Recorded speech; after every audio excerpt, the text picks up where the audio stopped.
అమ్మ లోహి క్యూటీ చూడండి, ఈ దారులు 108 దారులమ్మా. ఈ 108 దారుల నుంచి ఇలాగ స్నానం చేయాలి మనం. 108 దారుల కిందని తల మీద ఒక కుండ పడేసినట్టు ఉంటుంది. ఇదిగో ముక్తినాథుడు గుడి. ఈ ముక్తినాథుడి గుడి చుట్టూరు ప్రదక్షిణ చేస్తూ మీకు చూపిస్తున్నాను.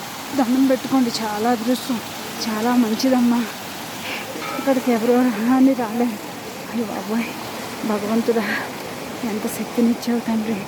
పార్వతీదేవి నువ్వు నాకు తోడు, ఆంజనేయ స్వామి ఇక్కడి వరకు తీసుకొచ్చారు.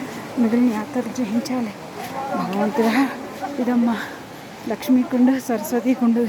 ఆ 108 దారుల నుంచి చేసేసిన తర్వాత ఇగో లక్ష్మీకుండ. అయ్యో అమ్మ, మెట్లు దిగి కంప్లీట్గా తల ములిగిలాగా బుడకబెట్టాను.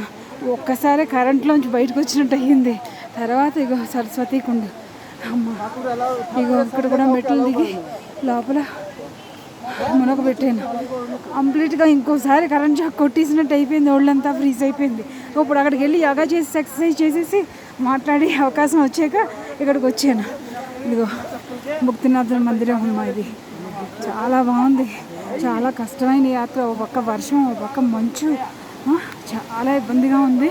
కానీ ఇక్కడ వరకు వచ్చింది కదా అని వీడియో తీసాను. భగవంతుడి దయ, భగవంతుడి దయ చాలా బాగుందమ్మా. ముక్తినాథుడు లోపలికి వెళ్ళి వీడియో తీయకూడదేమో, ఇక్కడ వరకు తీసాను. దండం పెట్టుకోండి. జై ముక్తినాథ.